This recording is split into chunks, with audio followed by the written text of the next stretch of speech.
30 de agosto de 2006. Una sala de juntas en Bogotá. Las firmas se secaron en un contrato frío y definitivo que transfería el 50% más una acción de Colombia Móvil a la multinacional Millicom. En ese preciso instante silencioso, la marca de telecomunicaciones más explosiva y ruidosa en la historia del país quedaba sentenciada a desaparecer. Apenas 3 años antes, había sido un fenómeno nacional absoluto. Hola. Sus creadores proyectaban humildemente 250,000 usuarios. En su lugar, consiguieron 1 millón en un tiempo récord que desafiaba toda lógica. Colombianos de todas partes hacían filas interminables en las calles, empapados de entusiasmo, celebrando la caída del monopolio. Fue la cúspide de la euforia corporativa. Pero la euforia no transmite señales de radio. Detrás del confeti, los clientes se encontraron sosteniendo trozos de plástico inútiles. Las líneas se congestionaron hasta la parálisis total. El silencio al otro lado del auricular era ensordecedor para los usuarios, mientras la compañía se desangraba perdiendo miles de millones de pesos, asfixiada por una red que se ahogaba en su propia popularidad inmanejable. La gloria se pudrió hasta convertirse en un abismo financiero. ¿Cómo es posible que una marca respaldada por el inmenso poder económico del Estado, que logró el triunfo comercial más arrollador en su primer día, colapse y sea borrada del mapa exactamente por culpa de ese mismo éxito? A principios del milenio, el espacio aéreo electromagnético de Colombia era un territorio exclusivo, un latifundio invisible controlado firmemente por 2 señores feudales corporativos, Comcel y BellSouth. Para el ciudadano promedio de principios de los años 2000, poseer un teléfono celular no era una necesidad básica, sino un símbolo de estatus inalcanzable. Era un lujo grabado con tarifas por minuto que asfixiaban el salario de la clase trabajadora. El mercado estaba diseñado para extraer la máxima rentabilidad de una base de usuarios relativamente pequeña y cautiva. El duopolio dictaba las reglas, imponía los precios de los equipos y decidía quién tenía derecho a estar conectado en un país que, tanto geográfica como socialmente, clamaba por una verdadera integración. Abajo, en la tierra firme de los gruesos cables de cobre y los postes de luz, reinaban otras 2 entidades de proporciones titánicas, pero de naturaleza muy distinta. En las frías y lluviosas calles de la capital, la empresa de telecomunicaciones de Bogotá, ETB, había sido el sistema nervioso central de la ciudad durante más de un siglo. A cientos de kilómetros de distancia, en el valle montañoso de Antioquia, las empresas públicas de Medellín, EPM, no solo proveían telefonía, sino también agua y luz, operando con una eficiencia impecable que era el orgullo indiscutible de su región. Ambas eran las joyas de la corona del Estado colombiano, empresas públicas, masivas, rentables y sólidas, como el concreto de sus icónicos edificios corporativos. Sin embargo, en las juntas directivas alfombradas de ETB y EPM, una inquietud silenciosa comenzaba a perturbar la tranquilidad de los ejecutivos. El teléfono fijo, ese aparato pesado de disco o teclado que adornaba las salas de todas las familias colombianas, tenía los días contados. La movilidad era el futuro innegable del mundo moderno, y quedarse al margen de la inminente revolución inalámbrica significaba aceptar una sentencia de muerte lenta y segura. Si estos gigantes de la comunicación no daban el salto audaz hacia el aire, sus vastos imperios terrestres acabarían convirtiéndose en reliquias arqueológicas. Fue entonces cuando surgió una idea en las altas esferas gubernamentales y corporativas que parecía tan audaz comercialmente como patriótica. ¿Qué pasaría si estos 2 colosos públicos unieran sus fuerzas, sus gigantescos presupuestos estatales y su vasta infraestructura técnica para irrumpir violentamente en el cerrado mercado móvil? El gobierno colombiano estaba a punto de subastar nuevas licencias para operar la banda PCS, Personal Communications Service. La tecnología PCS no era un simple acrónimo técnico incomprensible. Representaba una revolución conceptual. A diferencia de las redes celulares analógicas y de primera generación digital que operaban sus rivales, el PCS operaba en la banda de 1900 MHz. Esto significaba antenas más eficientes, teléfonos más compactos y una promesa dorada. La eliminación definitiva del ruido estático, mayor claridad de voz y la capacidad técnica para integrar servicios de texto de manera masiva. La nueva empresa no solo iba a vender minutos al aire, iba a vender una experiencia moderna, un estilo de vida digital que hasta ese momento histórico estaba reservado exclusivamente para las élites ejecutivas y políticas del país. El plan maestro se puso en marcha, dejando de lado las históricas rivalidades regionales entre rolos de Bogotá y paisas de Medellín. ETB y EPM forjaron una alianza corporativa sin precedentes. Aportaron un capital inicial deslumbrante, recursos financieros masivos que solo el Estado podía movilizar con tanta contundencia, y fundaron legalmente una nueva entidad, Colombia Móvil. El objetivo fundacional no era simplemente competir por una cuota de mercado, era quebrar la columna vertebral del duopolio establecido, inundar el territorio nacional con líneas asequibles y devolver el poder de las telecomunicaciones al pueblo colombiano. El proceso de licitación del espectro PCS en el año 2003 fue un tenso campo de batalla legal y financiero. Colombia Móvil emergió victoriosa de las negociaciones, asegurando la apreciada concesión gubernamental. El anuncio oficial fue recibido por la opinión pública con un fervor casi nacionalista. Por primera vez en la historia reciente, una empresa con capital 100% público colombiano, respaldada institucionalmente por las dos compañías de servicios públicos más respetadas y amadas del país, se enfrentaría cara a cara a las gigantescas multinacionales privadas. La narrativa mediática era perfecta. Un David institucional contra un Goliat corporativo, pero un David fuertemente armado, con miles de millones de pesos y la simpatía inmediata de millones de consumidores agotados de pagar tarifas exorbitantes. La inversión para desplegar esta red fue titánica. Equipos de telecomunicaciones de la multinacional Ericsson fueron importados por toneladas y miles de torres metálicas comenzaron a alterar rápidamente el horizonte visual de las principales ciudades colombianas. El paisaje urbano se estaba preparando a marchas forzadas para la señal invisible que prometería cambiarlo todo. Sin embargo, debajo de esta brillante superficie de optimismo y triunfalismo nacional, se ocultaba una tensión estructural silenciosa que muy pocos analistas quisieron reconocer en ese momento de euforia. Construir, operar y mantener una red móvil desde cero en la compleja y accidentada topografía colombiana no es lo mismo que tender cables por las calles pavimentadas de una ciudad.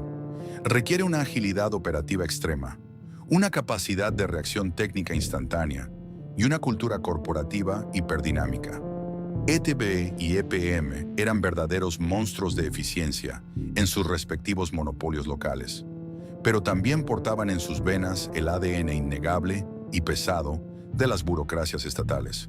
Sus procesos internos de toma de decisiones requerían comités prolongados, aprobaciones múltiples de juntas, licitaciones públicas exhaustivas para cada compra menor y una aversión institucional natural al riesgo. Estaban a punto de entrar a ciegas en un sector hipercompetitivo y salvaje, donde las decisiones vitales se tomaban en cuestión de horas, no de meses, y donde el marketing agresivo combinado con la adaptación tecnológica constante eran cuestiones de estricta supervivencia diaria. Además, la unión forzada de dos culturas corporativas distintas y orgullosas bajo una misma sombrilla directiva creó desde el primer día de operaciones un complejo laberinto administrativo. Cada decisión estratégica, grande o pequeña, debía ser consensuada meticulosamente entre las oficinas de Bogotá y Medellín, añadiendo una capa letal de fricción a una maquinaria que necesitaba imperativamente operar a la velocidad de la luz para sobrevivir. Pero en aquellos primeros y febriles meses de 2003, la dulce euforia cegaba cualquier mínimo atisbo de duda o precaución. Los ingenieros trabajaban a contrarreloj, instalando antenas en los techos. Los publicistas diseñaban campañas audaces que prometían cambiar la historia, y el país entero contenía el aliento en espera. La Alianza de los Gigantes había construido exitosamente la plataforma de lanzamiento. El cohete estaba abastecido con el dinero de los contribuyentes y las altas esperanzas de toda una nación. Colombia Móvil estaba lista para presionar el botón de ignición, sin saber que el motor que estaban a punto de encender desataría un infierno imposible de controlar. A finales del año 2003, un tsunami cromático arrasó con el panorama visual de las principales ciudades de Colombia. De la noche a la mañana, vallas publicitarias gigantescas, anuncios a página completa en los periódicos de mayor circulación y frenéticos comerciales de televisión se tiñeron de un azul vibrante y eléctrico. En el centro de esta tormenta de marketing meticulosamente orquestada, apareció una palabra corta, amigable y refrescante: Hola. No era simplemente un nombre comercial, era una declaración de intenciones. Mientras que los competidores tradicionales operaban bajo marcas que proyectaban una autoridad corporativa distante e intimidante, Hola se presentó con minúsculas tipográficas curvas y un tono de voz que le hablaba de tú a tú al ciudadano común. La campaña publicitaria fue una obra maestra de la disrupción. Apuntaba directamente al corazón de un segmento demográfico que había sido sistemáticamente ignorado por el duopolio: los jóvenes, los estudiantes, los trabajadores informales y las familias de estratos medios y bajos que soñaban con tener un celular en el bolsillo, pero que no podían someterse a los estrictos y draconianos contratos de pospago. Pero el verdadero golpe maestro de Hola, el misil que perforó la coraza de sus competidores, no fue el color azul ni su tono juvenil, sino una innovación comercial revolucionaria para el mercado colombiano: el cobro exacto por segundos. Hasta ese momento histórico, el modelo de facturación en Colombia era implacable. Si un usuario de Comcel o Bell South realizaba una llamada que duraba 1 minuto y 1 segundo, el sistema le cobraba automáticamente 2 minutos completos. Era una exacción invisible y diaria que evaporaba el saldo de las tarjetas prepago en un abrir y cerrar de ojos. Hola llegó con una promesa que sonaba a justicia divina para el consumidor: paga solo lo que hablas. Si la llamada duraba 15 segundos, se descontaban exactamente 15 segundos del saldo. Esta premisa, simple pero letalmente efectiva, destrozó por completo el paradigma de precios establecido. La estrategia se complementó con la venta masiva de líneas prepago a precios irrisorios, sin necesidad de estudios de crédito, sin firmas de contratos interminables y sin compromisos a largo plazo. La democratización de las telecomunicaciones que ETB y EPM habían prometido en los discursos gubernamentales se materializó repentinamente en miles de puntos de venta a nivel nacional.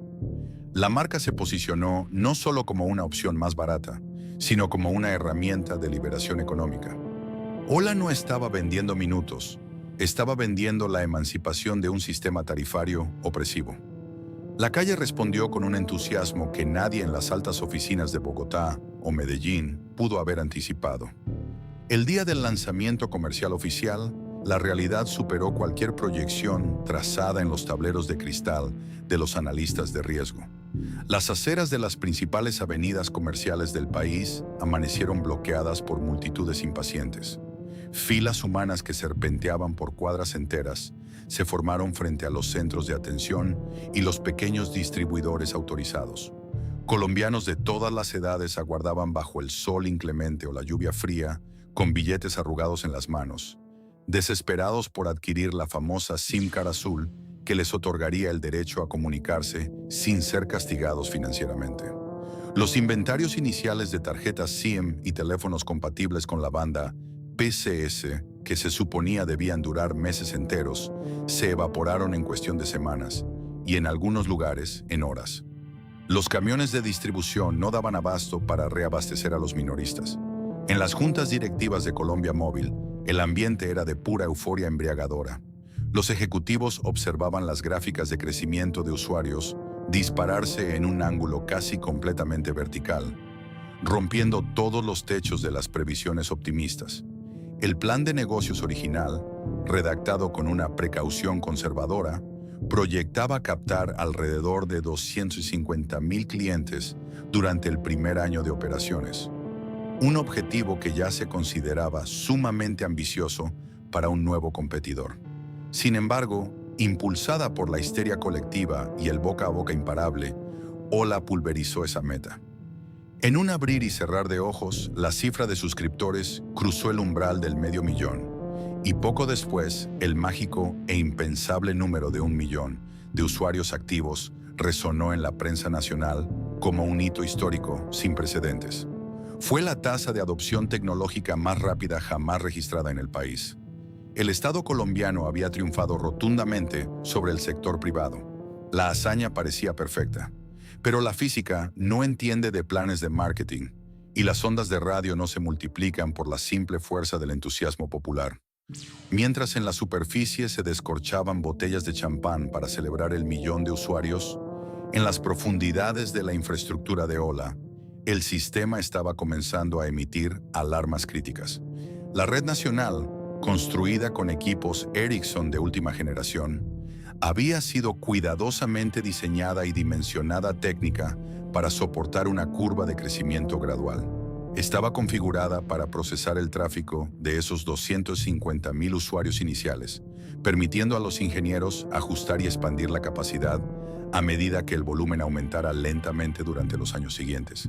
En lugar de ese crecimiento controlado, la red fue golpeada por una avalancha humana instantánea.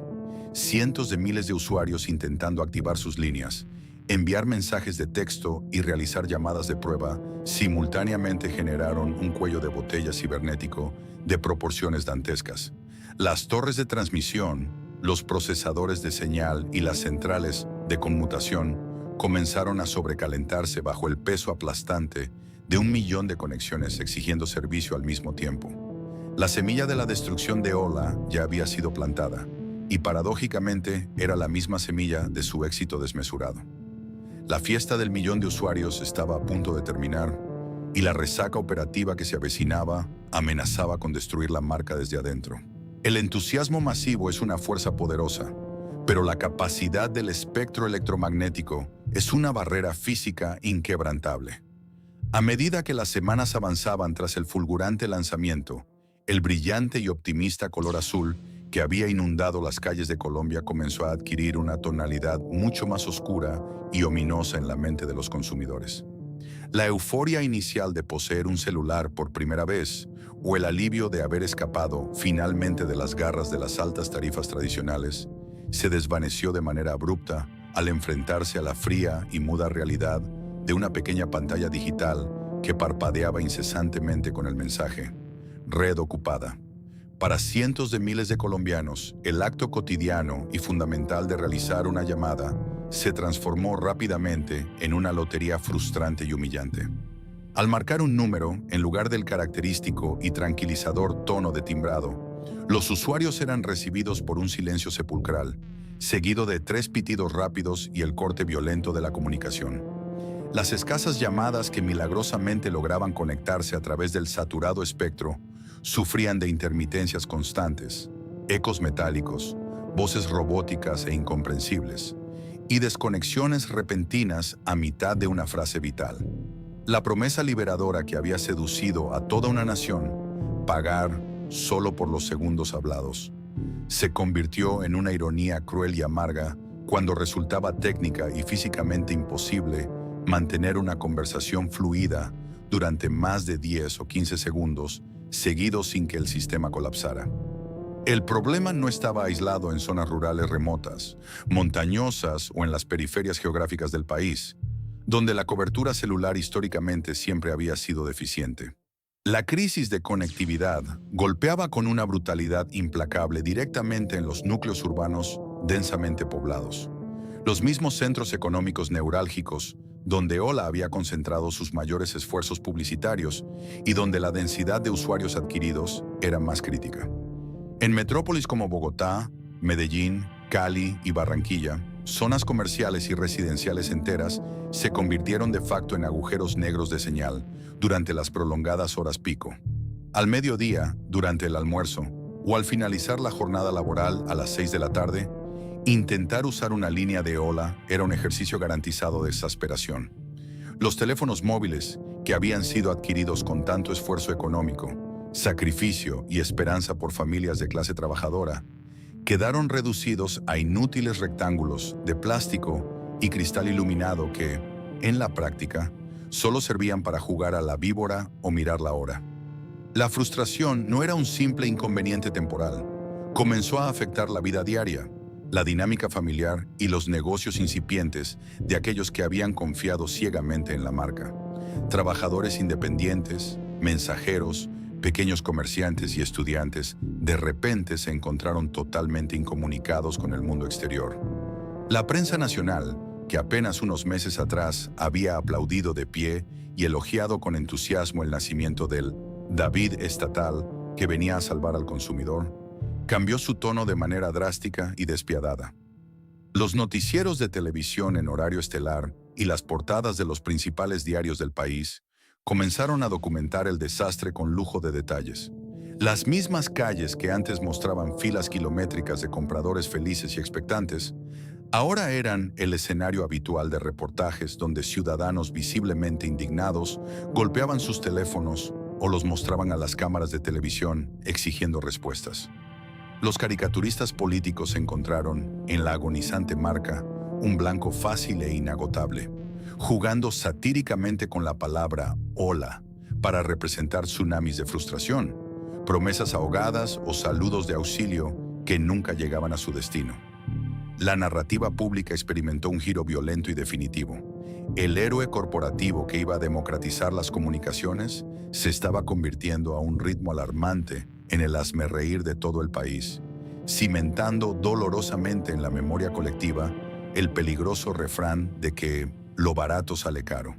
Mientras la crisis reputacional ardía sin control en las calles y en los medios de comunicación, en las altas esferas y en el interior de la compañía se vivía una disonancia cognitiva paralizante. Por un lado, inmersos en una inercia comercial difícil de frenar, los departamentos de ventas seguían reportando números de activación impresionantes. Las tarjetas SIM prepago seguían saliendo de los estantes gracias al rezago de la masiva campaña publicitaria inicial y a la persistente, casi desesperada, necesidad de los sectores populares por tener opciones económicas.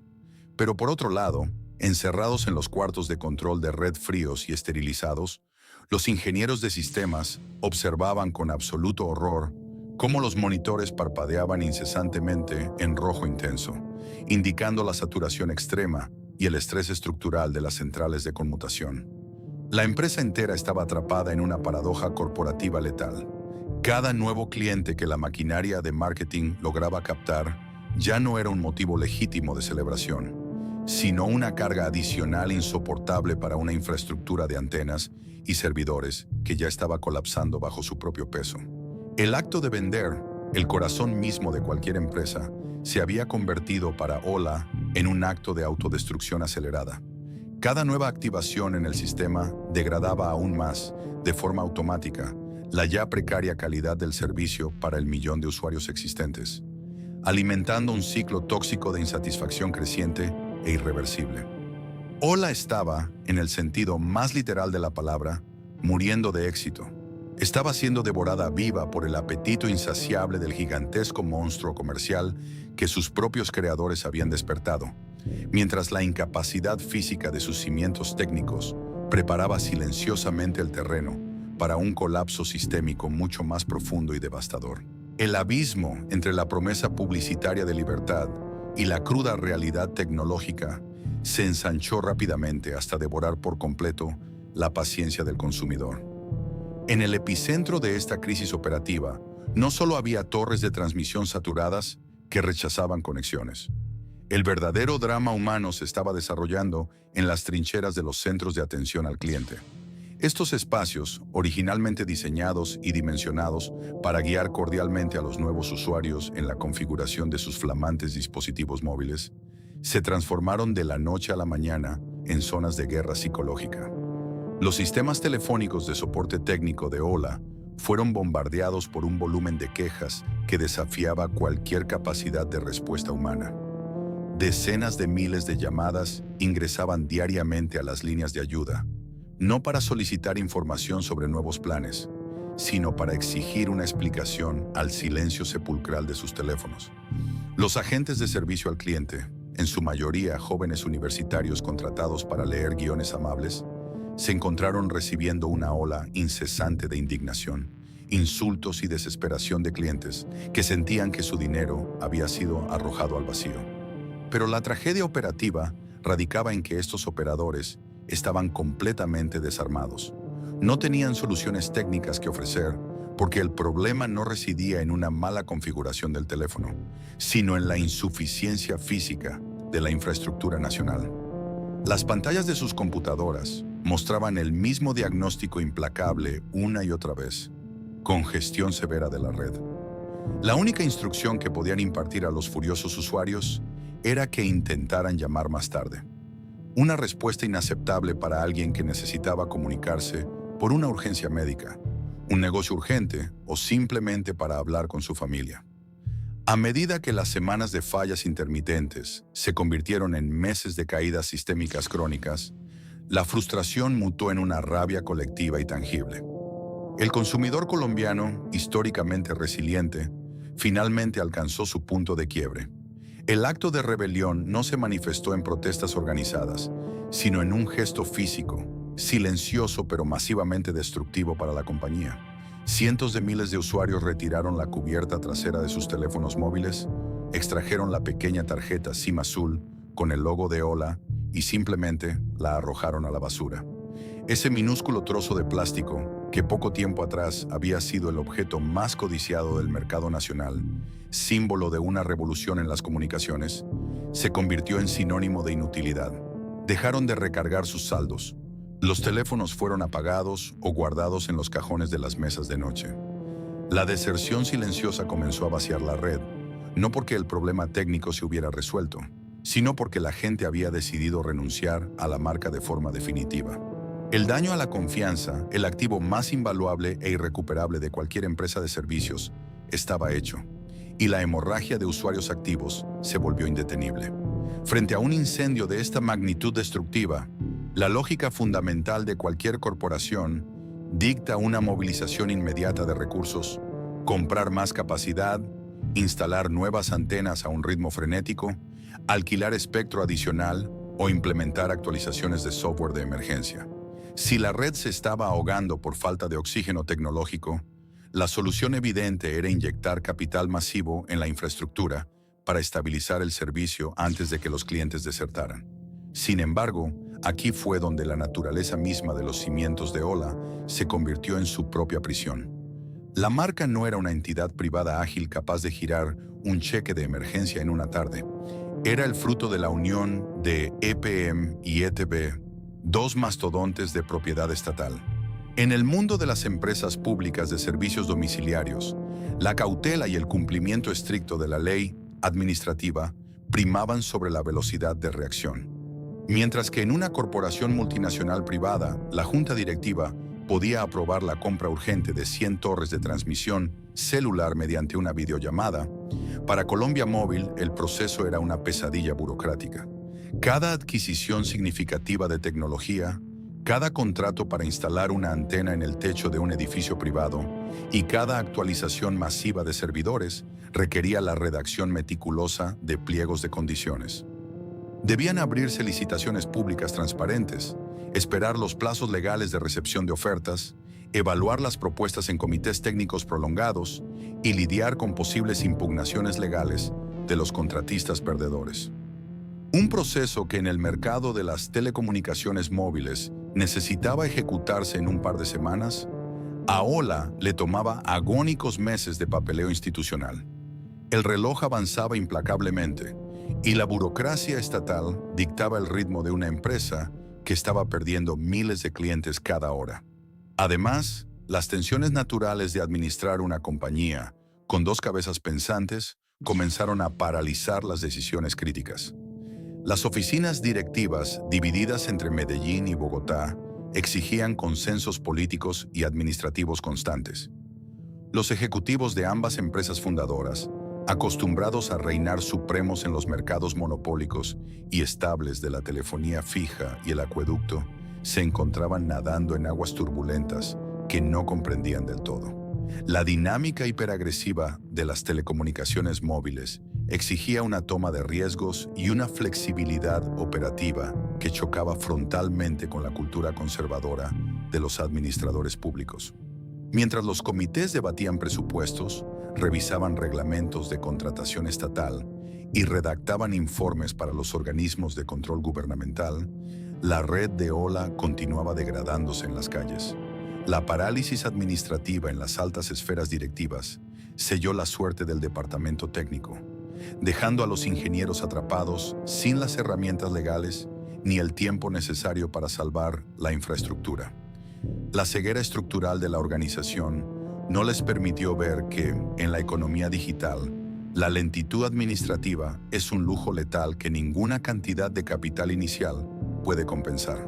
El espejismo de las ventas iniciales y las filas interminables en las calles se disipó rápidamente para revelar un abismo financiero verdaderamente aterrador en el corazón de Colombia Móvil. En la implacable matemática del negocio de las telecomunicaciones móviles, la captación de un nuevo usuario es apenas el primer escalón frágil de un largo y complejo ciclo económico. La verdadera y única rentabilidad reside en la retención del cliente a largo plazo y en su consumo sostenido mensual. Pero la compañía había creado, sin saberlo, un ecosistema operativo tóxico donde la fidelidad era físicamente imposible de mantener.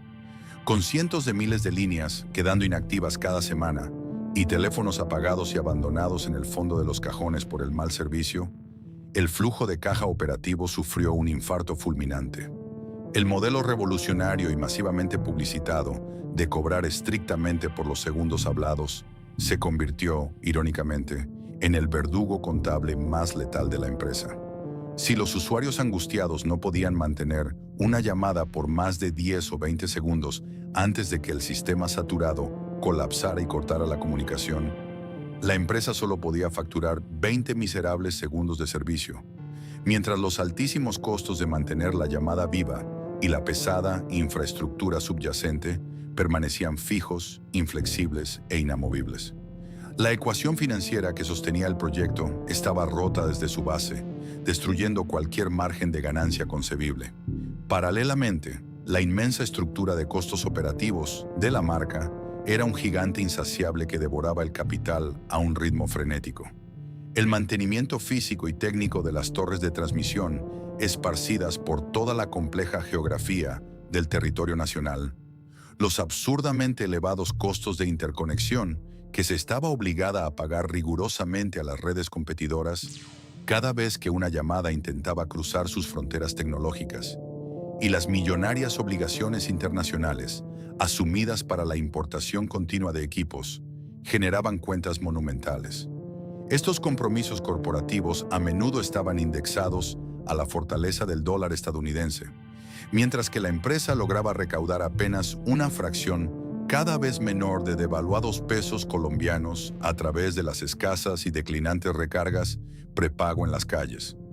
Mes a mes, los pesados libros contables comenzaron a reflejar una realidad que helaba la sangre de los ejecutivos. El color rojo se extendió por las hojas de balance como una infección silenciosa e incurable. Las pérdidas no se contabilizaban en pequeñas desviaciones presupuestales o errores menores de cálculo, sino en un sangrado brutal de decenas de miles de millones de pesos que amenazaba con desestabilizar financieramente incluso a sus todopoderosos fundadores públicos. La hemorragia de capital era tan profunda, tan severa, que los gigantescos fondos iniciales de inversión, diseñados teóricamente para sostener cómodamente a la empresa durante varios años de crecimiento gradual, se incineraron por completo en cuestión de meses, intentando apagar los incendios técnicos diarios y mantener a flote un barco corporativo que se estaba hundiendo de forma irremediable bajo el peso de sus propios errores estructurales.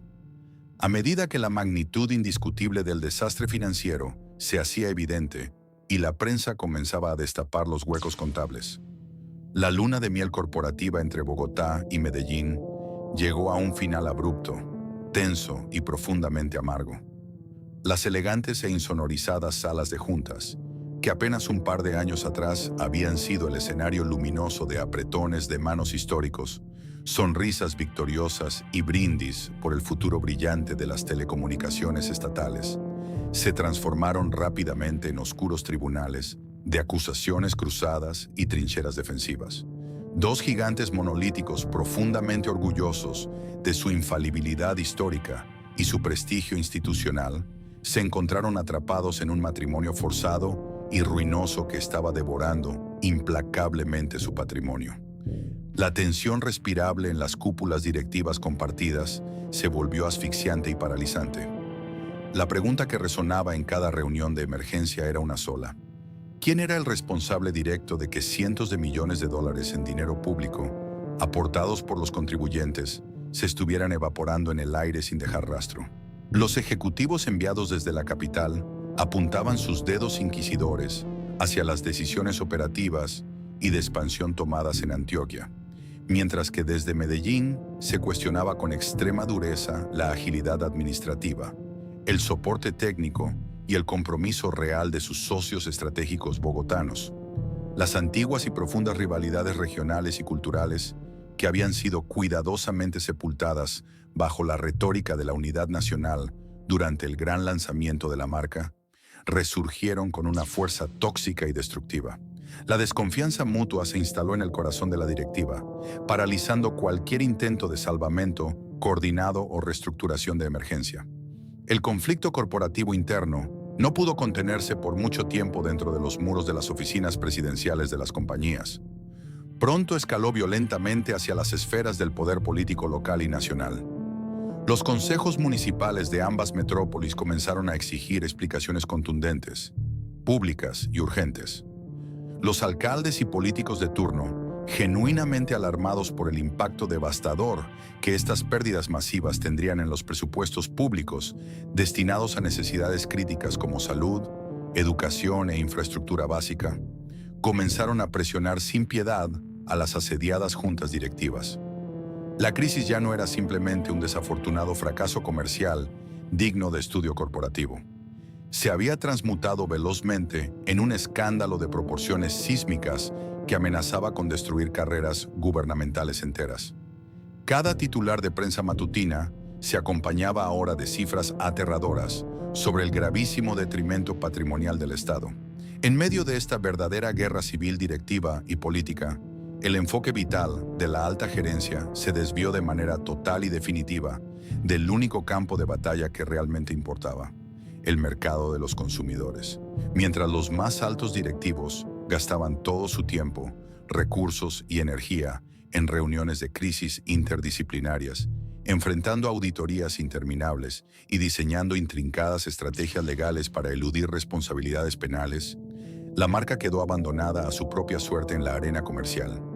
La incapacidad absoluta de inyectar nuevo capital de rescate, provocada por el bloqueo político y el miedo a arriesgar más dinero estatal, selló el oscuro destino de la empresa. Ya la conversación en las altas esferas no se centraba en absoluto en cómo salvar el proyecto y devolverle su antigua gloria, sino fríamente en cómo amputar la extremidad gangrenada antes de que el mortal veneno de la quiebra inminente lograra colapsar las finanzas matrices. El invencible gigante de las comunicaciones públicas había sido herido de muerte desde adentro, abriendo de par en par las puertas para que sus enemigos ejecutaran el golpe letal. En la naturaleza salvaje, un depredador herido atrae de inmediato a los carroñeros. En el implacable mundo del capitalismo corporativo, la dinámica es exactamente la misma, pero ejecutada con trajes a la medida, abogados implacables y presupuestos de marketing casi infinitos. Mientras Sola se asfixiaba lentamente bajo el peso aplastante de su propia lentitud burocrática, sus balances financieros teñidos de un rojo alarmante y una infraestructura técnica severamente fracturada, los antiguos amos del espectro electromagnético colombiano observaban el desastre atentamente desde la cima de sus inquebrantables torres de transmisión. Comcel y Bell South habían sido inicialmente sorprendidos y golpeados con dureza por el audaz tsunami comercial de la empresa estatal. Sin embargo, lejos de quedarse paralizados por el miedo o la complacencia, aprovecharon el caos interno de su nuevo rival para reagruparse, rearmarse y ejecutar una contraofensiva absoluta y devastadora. El panorama competitivo nacional estaba mutando a una velocidad vertiginosa. Bell South, el histórico gigante estadounidense, empacó sus maletas y vendió todas sus operaciones en América Latina a Telefónica, el inmenso titán español de las telecomunicaciones, que aterrizó con fuerza en Colombia bajo la vibrante marca Movistar. Por su parte, Comcel, sólidamente respaldada por la inagotable chequera del magnate mexicano Carlos Slim a través de su conglomerado América Móvil, consolidaba sin piedad su posición dominante en el mercado. Estos competidores no eran entidades públicas atadas de manos por las engorrosas y lentas leyes de contratación estatal, ni estaban divididos por absurdos celos regionales en sus juntas directivas. Eran maquinarias corporativas multinacionales, hiperágiles, calculadoras y dispuestas a sacrificar cientos de millones de dólares en efectivo puro con un solo objetivo en mente: recuperar hasta el último centímetro de su territorio arrebatado. Al detectar la profunda y sangrante debilidad estructural de su competidor público, decidieron que era el momento estratégico exacto para asestar el golpe de gracia. La primera fase del contraataque masivo fue una copia comercial brillante y agresiva. El gran diferencial histórico que había propulsado a la marca estatal a la gloria inicial, el cobro exacto por segundos y las tarifas populares sin barreras de entrada, fue rápidamente replicado y neutralizado. Las multinacionales ajustaron de forma dinámica sus propios modelos de facturación, introduciendo promociones agresivas, tarifas fuertemente subsidiadas y paquetes prepago diseñados quirúrgicamente para asfixiar la oferta de su rival herido. Lanzaron los famosos e icónicos planes de números elegidos o comunidades, creando microecosistemas cautivos de usuarios donde llamar a un amigo, a la pareja o a un familiar resultaba extremadamente barato o incluso gratuito, siempre y cuando ambos interlocutores pertenecieran a la misma poderosa red privada. De un plumazo estratégico, en cuestión de semanas, le arrebataron a la asediada empresa pública su única y gran ventaja competitiva en las calles: el monopolio moral del precio justo. Pero la guerra definitiva no se libraría únicamente en los llamativos afiches de las vitrinas de ventas, ni en los trucos de las planillas tarifarias. El verdadero campo de exterminio fue la tecnología pura, dura y tangible. Mientras los frustrados ingenieros de la compañía estatal rogaban de rodillas a sus juntas directivas por la aprobación burocrática de un presupuesto de emergencia para instalar un puñado de antenas adicionales que aliviaran la congestión, Movistar y Comcel desplegaban ejércitos enteros de contratistas a lo largo y ancho del país. Expandieron su cobertura celular hacia regiones rurales remotas, carreteras secundarias y pequeñas poblaciones donde la señal azul de su rival jamás había soñado con llegar. Y lo más letal, inyectaron capital masivo en tecnología de punta para robustecer sus plataformas de transmisión, preparando silenciosamente la inminente revolución del Internet móvil de alta velocidad. La disparidad en la calidad del servicio diario se volvió un abismo imposible de ignorar para cualquier ciudadano que dependiera de su teléfono para trabajar o vivir. Los departamentos de publicidad de las multinacionales también atacaron la yugular psicológica del mercado. Sin mencionar jamás directamente a su competidor caído en desgracia, llenaron las pantallas de televisión con sutiles pero afilados comerciales que enfatizaban valores fundamentales como la confianza, la conexión ininterrumpida y la señal que nunca te abandona. Era una burla elegante y directa a la agonía técnica de su adversario. El consumidor colombiano, agotado física y emocionalmente tras interminables meses de llamadas caídas, silencios mortales al otro lado de la línea y servicios de atención al cliente inoperantes, recibió el mensaje fuerte, claro y sin interferencias. ¿De qué servía tener una tarifa teóricamente económica o un cobro revolucionario si el aparato simplemente no lograba establecer una maldita conexión? La promesa rebelde y democratizadora de la empresa pública se había roto en 1000 pedazos irreparables. Los clientes comenzaron a regresar en un éxodo masivo y humillante al redil de las corporaciones privadas. Las personas que alguna vez hicieron largas filas bajo el sol para adquirir la SIM card de la liberación, ahora hacían filas para abandonarla. Descubrieron con un amargo alivio que ahora podían disfrutar de precios y promociones muy similares a los de la competencia fracasada, pero respaldados por robustas redes de antenas que verdaderamente funcionaban en el momento crítico. La trampa se cerró herméticamente de forma magistral, atrapada sin escapatoria entre una crisis técnica interna que su propia naturaleza estatal le impedía resolver con agilidad, y un bombardeo externo de artillería pesada corporativa, Ola, quedó completamente acorralada en el mercado. Despojada de la confianza de sus usuarios, sin flujo de caja para sobrevivir y sin un solo argumento de venta válido frente al público, la romántica ilusión del Estado empresario derrotando a los gigantes globales del capitalismo se había desvanecido para siempre. El duopolio privado había recuperado su trono, demostrando brutalmente que, en el ecosistema tecnológico, una revolución publicitaria es fácilmente aplastada por una ejecución técnica superior. Ahora, a la moribunda marca solo le quedaba enfrentar el abismo de su propia sala de juntas, donde la última y más humillante decisión estaba a punto de firmarse. Hacia finales del año 2005 y los primeros agónicos meses de 2006, la atmósfera en los pesados corredores del poder en Bogotá y Medellín se había vuelto francamente irrespirable. La romántica ilusión de mantener a flote la gran empresa pública de telecomunicaciones se había estrellado a más de 300 kilómetros por hora contra el impenetrable muro de concreto de la realidad financiera. Las auditorías internas y los devastadores reportes de viabilidad proyectaban un escenario apocalíptico.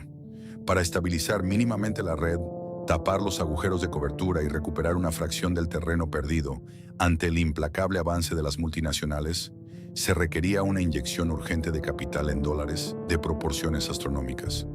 Ni las empresas públicas de Medellín, ni la empresa de telecomunicaciones de Bogotá tenían la capacidad legal, ni mucho menos la voluntad política suicida, de lanzar otro salvavidas multimillonario a un océano de deudas que parecía no tener fondo. El peso del fracaso recaía como una losa de plomo sobre los hombros de las juntas directivas.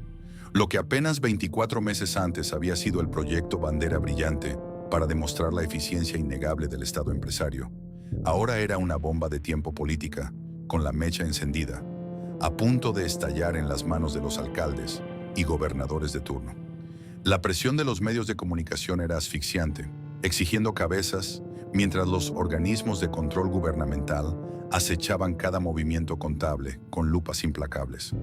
En este oscuro escenario de desesperación corporativa, una palabra que alguna vez fue considerada un tabú imperdonable, una absoluta traición a la soberanía nacional y al espíritu fundacional de la compañía, comenzó a susurrarse con terror en las reuniones a puerta cerrada. Venta. La amarga decisión de buscar un socio estratégico internacional fue empaquetada cuidadosamente por los departamentos de relaciones públicas en comunicados de prensa adornados con un lenguaje corporativo elegante y aséptico. Ante los micrófonos, se hablaba de buscar sinergias globales, fortalecimiento operativo y evolución tecnológica. Sin embargo, detrás de las gruesas puertas de roble de las salas de juntas, la cruda y humillante verdad era inocultable. Las joyas de la corona del Estado colombiano estaban levantando la bandera blanca de rendición incondicional. Los directivos reconocían, con un dolor profundo y punzante en su orgullo institucional, que el negocio de la telefonía móvil moderna requería una velocidad de ejecución, una tolerancia extrema al riesgo y un músculo financiero que la paquidérmica maquinaria estatal colombiana simplemente no poseía. El proceso de búsqueda no fue, de ninguna manera, una subasta elegante donde el vendedor dicta las reglas desde una posición de poder. Fue un llamado de auxilio desesperado, emitido por un barco que ya tenía el agua hasta el cuello. Los grandes tiburones de la industria de las telecomunicaciones globales sabían perfectamente que la empresa colombiana estaba desangrándose. Conocían al detalle sus debilidades estructurales, el éxodo masivo y vergonzoso de sus usuarios, y la parálisis letal de su infraestructura. Por lo tanto, los postores que se acercaron a la mesa de negociación no vinieron a pagar una jugosa prima por una marca exitosa. Vinieron a actuar como liquidadores. Querían comprar infraestructura barata, un espectro electromagnético sumamente valioso y una base de clientes herida a precio de remate absoluto. La soberbia histórica de los directivos estatales tuvo que ser tragada en silencio, mientras se sentaban a escuchar ofertas que, meses atrás, habrían considerado un insulto imperdonable. Entre los gigantes corporativos internacionales que sobrevolaban los restos humeantes de la compañía, emergió un jugador con el perfil exacto, frío y calculador para ejecutar la gigantesca operación de rescate. La multinacional europea Millicom International Cellular. Con sede en Luxemburgo, esta corporación de alcance global no era en absoluto ajena a los entornos empresariales caóticos. Su modelo de negocio histórico se basaba precisamente en ingresar a mercados emergentes, volátiles y en desarrollo, inyectar grandes volúmenes de capital fresco, optimizar las operaciones con mano de hierro y construir marcas sólidas barriendo la ineficiencia desde los cimientos. Millicom tenía el oxígeno financiero que Colombia Móvil necesitaba desesperadamente para evitar la muerte súbita. Y más importante aún, poseía el vasto conocimiento técnico, la agilidad corporativa y la experiencia operativa que a las rígidas empresas públicas les faltaba por completo. Pero la salvación europea venía envuelta en un precio brutal, definitivo y doloroso. Los negociadores extranjeros no cruzaron el Océano Atlántico para convertirse en simples socios minoritarios de un experimento estatal fallido, ni estaban dispuestos a someter sus ágiles decisiones operativas a los lentos, politizados y desgastantes comités burocráticos de Bogotá y Medellín. Las condiciones que pusieron sobre la pesada mesa de caoba fueron gélidas, estrictamente matemáticas e innegociables. Millicom asumiría el control total y absoluto de la operación. Exigieron el poder dictatorial para decidir el futuro técnico de la red, la capacidad de ejecutar reestructuraciones de personal sin interferencias políticas y el derecho a determinar el destino final de la marca publicitaria que había causado tanto daño. Para los orgullosos ejecutivos colombianos, aceptar estos términos draconianos significaba clavar el último y definitivo clavo en el ataúd del sueño original. Significaba entregar las llaves de la casa que ellos mismos habían construido con el sudor y el dinero de los ciudadanos, aceptando su propia incompetencia para administrarla. Las discusiones finales en la sala de juntas fueron tensas, agotadoras y cargadas de un profundo luto corporativo. Hubo resistencia de último minuto, debates acalorados sobre la pérdida de soberanía tecnológica y el miedo paralizante al impacto en la opinión pública nacional. Sin embargo, los implacables libros de contabilidad manchados de rojo sangre no dejaban margen alguno para el romanticismo nacionalista. La única alternativa real a no firmar el acuerdo era la quiebra técnica inminente en cuestión de semanas.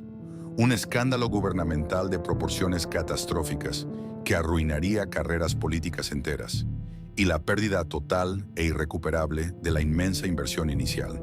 Estaban acorralados contra la pared de su propio fracaso. Finalmente, la dolorosa capitulación se materializó.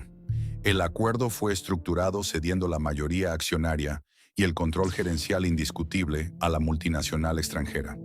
Cuando las plumas se levantaron de los gruesos contratos finales, el silencio que invadió la sala fue abrumador y sepulcral. Los ejecutivos estatales sabían que acababan de evitar el colapso financiero total de sus empresas matrices, pero a cambio habían firmado la sentencia de muerte de la identidad que tanto habían promocionado. Millicom, con el timón del barco firmemente sujeto en sus manos y sin ningún apego emocional por la turbulenta historia pasada, tenía un mandato operativo claro y fulminante. La era del romanticismo público había terminado para siempre. Era el momento exacto de desmantelar la maquinaria averiada, purgar la toxicidad del fracaso y preparar el terreno para una resurrección corporativa que inevitablemente requeriría borrar de la faz de la tierra cualquier rastro visible del nombre Ola. El proceso de transición no fue un evento súbito, sino una extirpación quirúrgica, lenta y dolorosa. Cuando Millicom tomó las riendas operativas, la nueva gerencia europea no perdió ni un segundo en sentimentalismos. Para ellos, la marca Ola no era un símbolo de orgullo nacional ni un icono de la democratización de las comunicaciones. Era, simple y llanamente, un activo tóxico.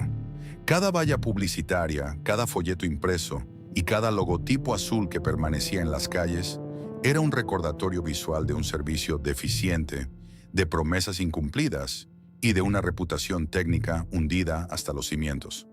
El primer mandato de la nueva administración fue radical: el desmantelamiento total de la identidad visual. A lo largo de todo el territorio colombiano, comenzó una tarea de limpieza corporativa que parecía más un funeral que una transición empresarial. Brigadas de operarios, bajo la orden estricta de la multinacional, empezaron a retirar metódicamente los letreros azules de las fachadas de los centros de atención. Fue un proceso frío, despojado de cualquier ceremonia de despedida. Para los miles de empleados que habían sobrevivido a la crisis y que todavía guardaban un vestigio de lealtad hacia la marca que habían ayudado a construir, ver cómo se desprendían las letras que definían su identidad laboral fue un golpe emocional profundo. Muchos de ellos que en los días de gloria habían trabajado jornadas de 18 horas, con el entusiasmo de quienes creen estar haciendo historia, contemplaban ahora la escena con una mezcla de desconcierto y derrota. La marca Hola, que en su momento fue el grito de batalla de millones, fue borrada del panorama nacional sin una sola nota de prensa que justificara con honestidad el fracaso de su gestión operativa. Fue una muerte silenciosa y eficiente. Las cuentas de redes sociales, los sitios web y los activos publicitarios fueron absorbidos por el nuevo engranaje de Millicom. No hubo un periodo de transición donde las dos marcas convivieran. Fue una sustitución violenta. El azul que alguna vez representó una ola de libertad tecnológica fue reemplazado, en cuestión de meses, por un nuevo esquema de color que anunciaba una era radicalmente distinta, donde la rentabilidad y la eficiencia operativa europea serían las nuevas leyes inquebrantables, sin lugar para los experimentos de gestión pública que habían llevado al abismo a la compañía original. La tristeza de este proceso no radicaba solo en la pérdida de un logotipo. Lo que realmente se estaba enterrando era el sueño colectivo de una infraestructura nacional que pudiera competir en las grandes ligas globales desde la propiedad estatal. Para los ingenieros colombianos que habían intentado, contra toda lógica y presupuesto, sostener la red mientras las juntas directivas debatían en círculos, el retiro del letrero significaba admitir que su esfuerzo, su trabajo nocturno y su dedicación fueron insuficientes frente a la realidad brutal del mercado. En los meses finales de este funeral corporativo, el ambiente en las oficinas era de un luto profesional palpable. Se vivieron renuncias masivas de talento técnico que no compartía la filosofía fría y jerárquica de los nuevos dueños. Fue el desmoronamiento final de una cultura organizacional que, aunque imperfecta y burocrática, había albergado grandes aspiraciones sociales. La marca Hola, con su nombre amigable y su pretensión de cercanía, se convirtió en una nota al pie en los libros de historia financiera del país. Un recordatorio de que en el mundo de las altas telecomunicaciones, el valor de una identidad construida con marketing es tan efímero como la señal que intentaba transmitir y desaparece instantáneamente cuando el sistema colapsa bajo la presión de su propia ineficiencia. El funeral terminó cuando la última valla azul fue desmontada. En su lugar, el país aguardaba, con una mezcla de escepticismo y agotamiento, el anuncio de lo que Millicom tenía preparado para ocupar ese vacío.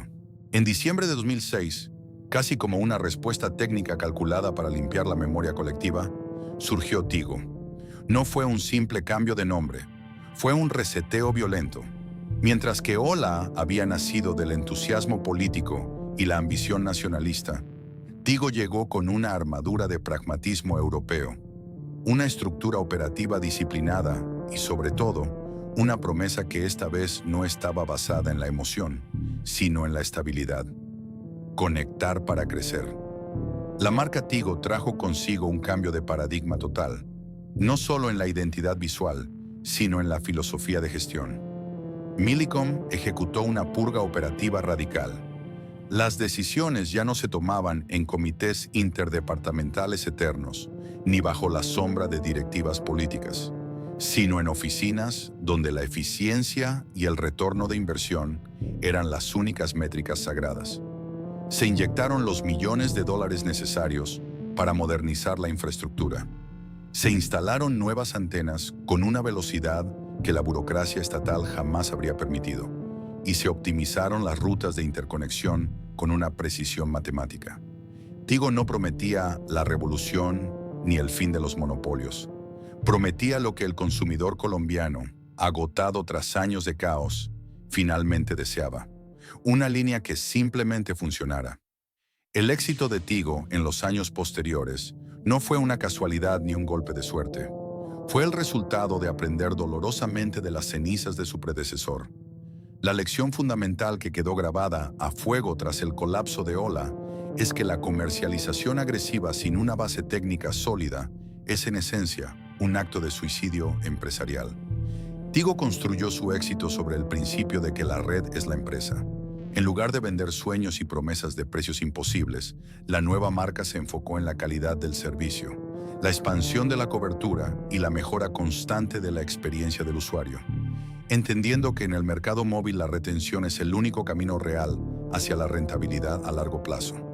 Mirar hacia atrás, a la corta y explosiva existencia de Ola, es presenciar una tragedia corporativa clásica, un caso de estudio sobre los límites de la administración pública en sectores altamente volátiles. Ola fue el víctima de un espejismo de crecimiento. Sus fundadores confundieron la demanda popular por un servicio con la capacidad técnica de satisfacerla. Creyeron que el dinero estatal y la publicidad vibrante podían doblegar la complejidad técnica de la red y que podían operar un sistema hiperdinámico bajo la inercia de una cultura burocrática. Al final, Ola fue sacrificada para que el negocio, en manos de una estructura más apta para la supervivencia, pudiera prosperar bajo el nombre de Tigo. El legado de Ola no es solo el recuerdo de un logotipo azul que desapareció prematuramente, sino una lección permanente para la economía colombiana y latinoamericana. En un mundo donde la tecnología avanza a un ritmo exponencial, la ventaja competitiva no reside en quién grita más fuerte ni en quién promete la mayor democratización, sino en quién puede ejecutar con la mayor precisión, agilidad y resiliencia. La caída de Ola confirmó una realidad brutal. En la economía de las telecomunicaciones, el mercado no perdona el idealismo cuando éste se desprende de la competencia operativa. Ola murió para que el mercado móvil colombiano pudiera madurar, dejando tras de sí un recordatorio imperecedero de que, a veces, el éxito puede ser mucho más peligroso que el propio fracaso. La historia de Ola no es solo una crónica sobre cables, torres y frecuencias de radio. Es una disección honesta sobre los límites de la ambición cuando ésta se desconecta de la realidad técnica. Ola nos dejó una lección que resuena hoy más que nunca. El crecimiento acelerado, si no se sustenta en una infraestructura robusta y una agilidad operativa real, no es una victoria, sino una trampa. El espejismo del éxito inmediato fue su condena. Ola logró lo que ninguna otra marca pudo: capturar el corazón y la esperanza de 1 millón de colombianos en un parpadeo. Sin embargo, en el mundo de los negocios, la lealtad que se gana con publicidad se pierde en un segundo cuando la tecnología falla. La empresa aprendió, de la manera más dolorosa posible, que en las telecomunicaciones la calidad no es un valor agregado, sino el único cimiento sobre el cual se construye la existencia misma de la compañía. El sacrificio de la marca Ola permitió que el ecosistema móvil colombiano evolucionara hacia un modelo más eficiente y capaz, pero a un costo emocional y financiero, que todavía hoy sirve como advertencia para cualquier emprendedor o directivo que crea que el marketing puede sustituir a la excelencia operativa. El legado de este gigante caído es un recordatorio constante de que la estructura empresarial, la forma en que tomamos decisiones, la rapidez con la que reaccionamos al caos y la humildad técnica, es siempre más importante que el tamaño del presupuesto. Tigo nació precisamente donde Ola falló, demostrando que para sobrevivir no basta con tener una gran idea. Hay que tener la capacidad física y mental de sostenerla frente a la presión implacable de la realidad. Al final, Ola fue el puente que Colombia tuvo que cruzar para entender el verdadero valor de la conectividad moderna. Nos demostró que el progreso es una carrera de resistencia, no de velocidad. Si esta autopsia de un imperio caído te ha hecho reflexionar sobre la fragilidad del éxito corporativo, te invito a suscribirte para analizar juntos otras grandes historias de ascenso y colapso. Deja tu comentario. ¿Crees que fue posible salvar a Ola o su destino estaba marcado desde el primer día? Tu visión nos ayuda a construir una mejor historia.